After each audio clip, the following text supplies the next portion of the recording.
So yeah, I was saying that as a guest, when you get to walk around and you see all these details, and you're always discovering something new, that's fun to see that all the hard work that you put into it.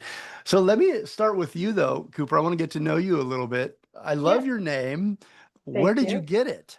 That's what happens when you have hippie parents.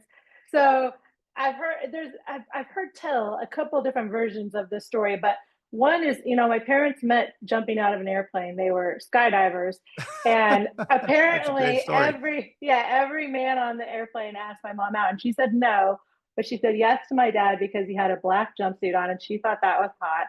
And so they were skydivers, and they named me after DB Cooper, obviously one of the most infamous skyjackers in history. I'm wondering what they were wanting from me for my life by naming me after. So yeah, Bags of that's how I money. got that name. Yeah, exactly.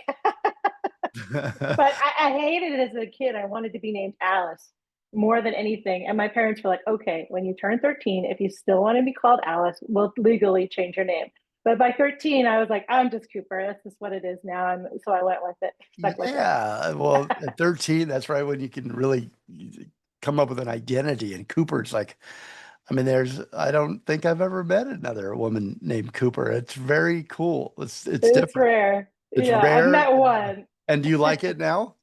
Oh yeah, I love it. I love having a unique name because we're all unique and we all want to feel that way, right? So my name helps me do that, I guess. Yeah, I love it. Where Uh, did you grow up? I grew up in Tacoma, Washington, Okay, which, if you don't know it, I feel like now everyone knows where I everything do is, but know it's it. a little tiny town up there. It's not really so tiny anymore, but up about 45 minutes south of Seattle. And when I was growing up, it was very much a factory, working class town, but it's gotten very bougie now with the Amazon money being so close. It's very bougie at Tacoma, which is weird for me. And you're out there by the gorge, Yeah. right? The gorge of George, Washington. Yep. Yep. That's where everyone likes to go see shows. Yeah, did you see a lot of shows when you were a kid? You're a rocker. No, I did not. I am a rocker, but I had kind of strict parents growing up. And so I was not allowed to really go to shows or anything until I was 18. Which might explain a lot about my adult persona. I'm not sure. Making up for lost time. Exactly. Uh, so right now, currently, if I understand it right, you're living in a town. It's a little town out there in Mhm. the Yucca Valley called Landers. Landers. Yes. And Landers, California. Landers, California. And they have, if I've got the latest numbers, 2,632 people that live there. So you and Yeah, you and it's tiny. you're very tiny. And it's George, right? Is your partner? Greg. Greg, I'm Yeah, sorry, yeah, Greg. yeah, Uh, yeah. so you and Greg, without the two of you, it'd be 2,630. Well, I mean, Y- we're a big part of the community. Yes, you are. You're the last two there. Yeah. Yeah. I was reading something that you said. You said sometimes there are more dogs on the street than people. Oh yeah, like at shows that used to make me laugh so hard. Anytime you'd go see a band, a lot of times there'd be more dogs in the audience than people. They they love your music. That's And they cool. love your music, and You can people bring their dogs everywhere here. would they sit there quietly and listen, or would they? Oh yeah, yeah. Dogs do their things. They're desert dogs. Yeah. Yeah. How did you discover your passion for hospitality? Oh man, I started working in restaurants so my first job ever, this is hilarious, was when I was 15. I worked for Chick-fil-A, and I was the girl who would stand out in the mall and try to hand out chicken samples. And I would get so upset when people would turn down my samples. I was like, what am I not doing that is making this chicken enticing enough? Like I really put a lot of heart into it.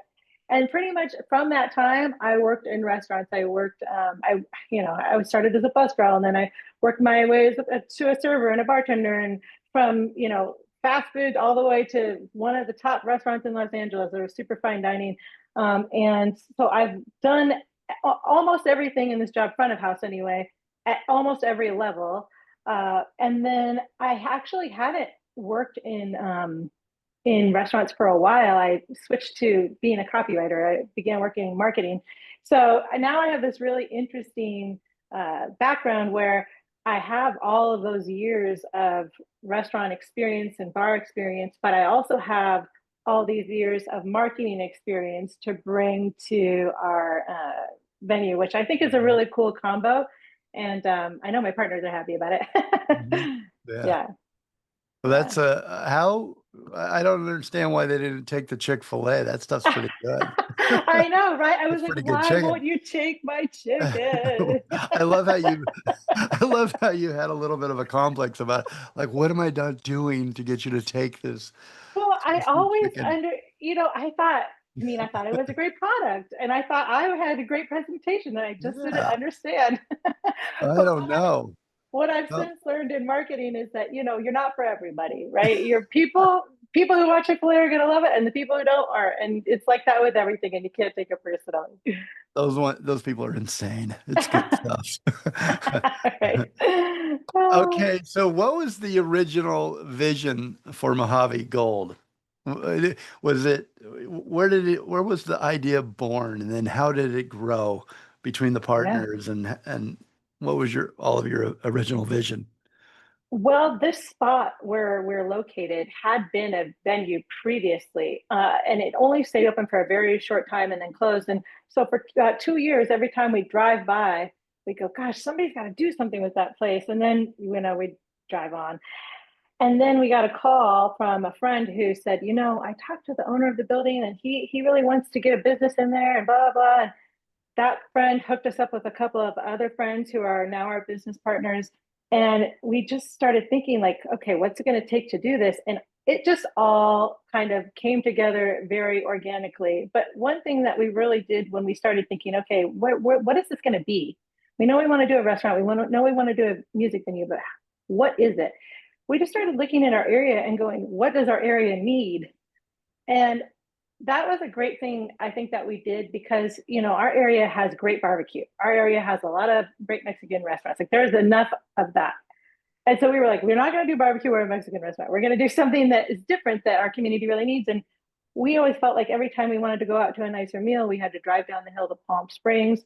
And so we said, well, I think we need a restaurant with elevated food. And I think we need another music venue in town because we have so many incredible musicians and artists in our area. And there's really only one music venue. There's Pappy and Harriet's. And it seems like there should be at least one more. So we asked what the community needed and we're delivering what we came up with. So Mojave Gold's location really aligned with all with your vision for the concept all over and over, checked all the Yeah. boxes. It checked all the boxes and it's really great because we're right on the highway. So if you want to go anywhere, we were talking and people always think of this area, they think of Joshua Tree or they think of Pioneer Town or even 29 Palms is becoming kind of hip now, but you got to drive through Yucca Valley to get to any of those places. And Mhm. you got to drive by Mojave Gold to get to any of those places. So it's right on the way. Oh, that's perfect. Yeah. Tell me about your partners and the team that came together to help realize this dream and this vision for Mojave Gold. We couldn't have got more lucky. It really does feel like there was some sort of, magic in the air. And I say that and it sounds ridiculous, but it's really true. To come together with this group of people was so lucky because everyone is at the top of their game for the thing that they do.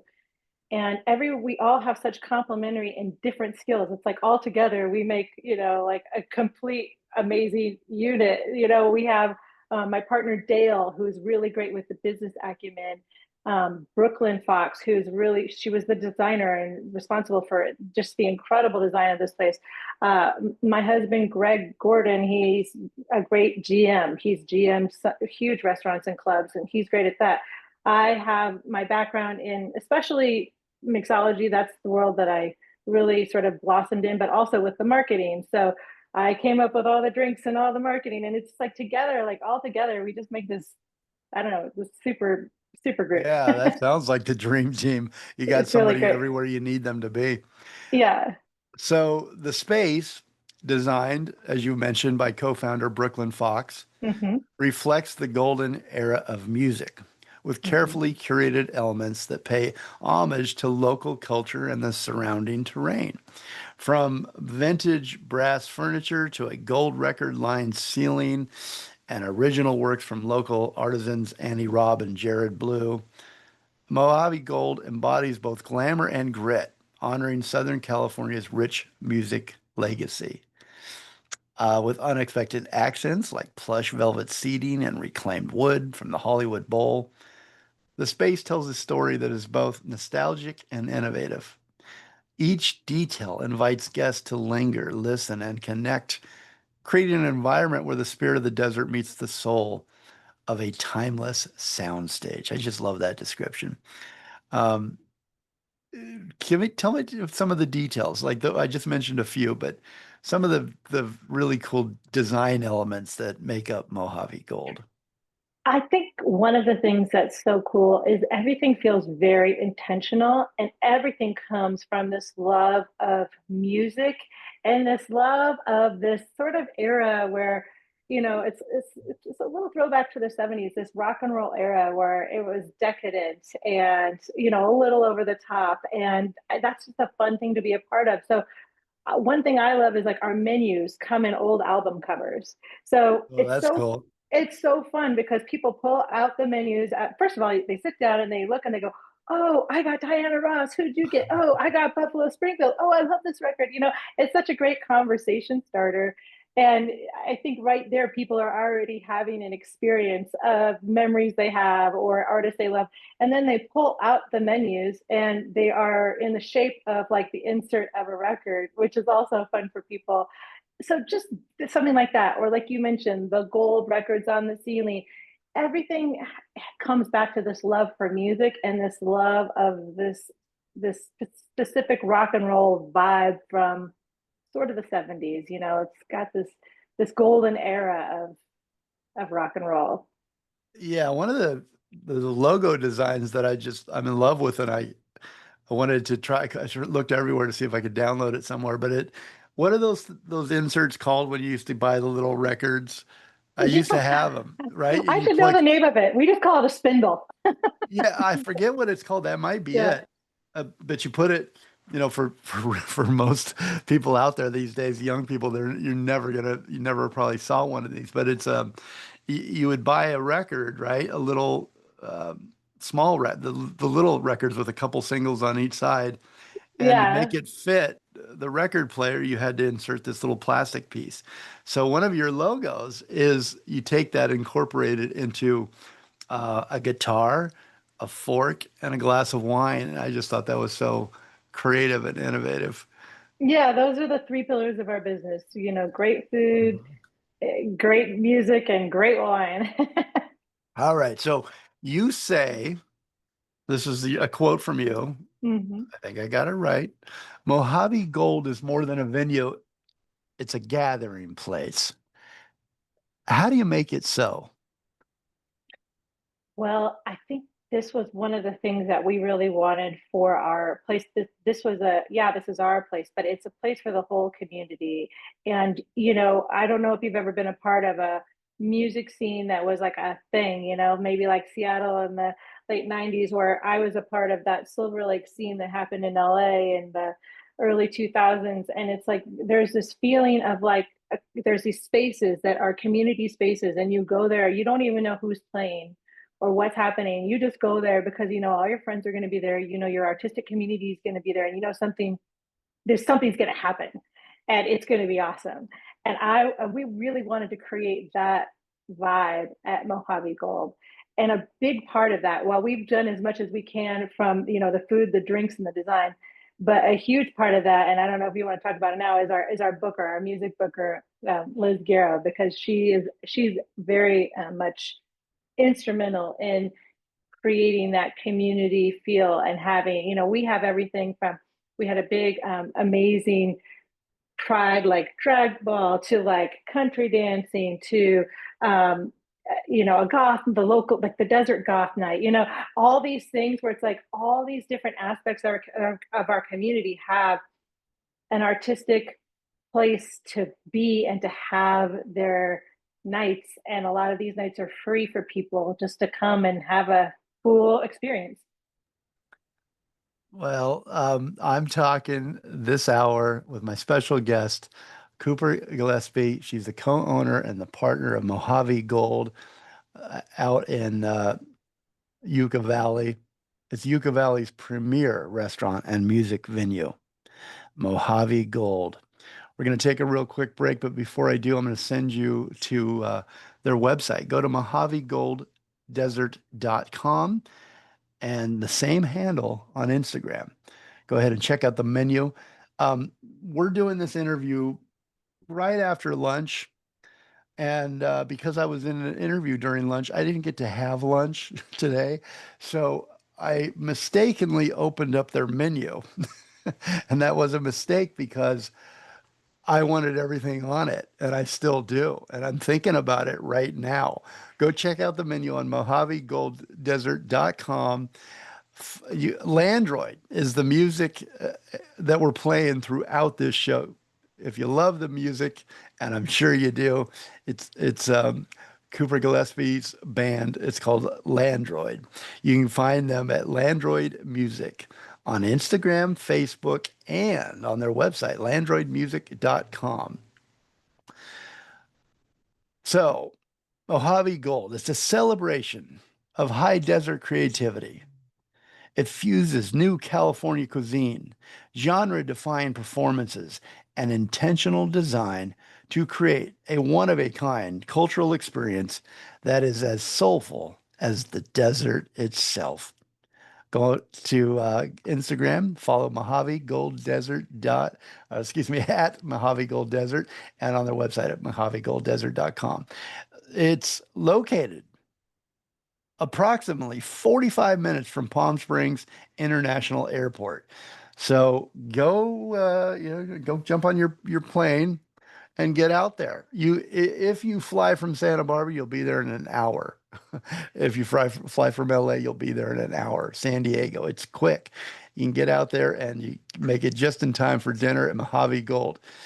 56 193 29 Palms Highway, Yucca Valley, California. They are open tonight, Sunday through Thursday, 5 to 9:30, and Friday and Saturday they're open from 5 p.m. to 10 p.m. Do you recommend reservations, Cooper? Yeah, definitely. Definitely. And Mhm. they can make those off the website, I imagine. Yes, Okay. absolutely. All right. Stay with us. We'll be right back with Cooper Gillespie, co-owner and partner of Mojave Gold. I'll be right back.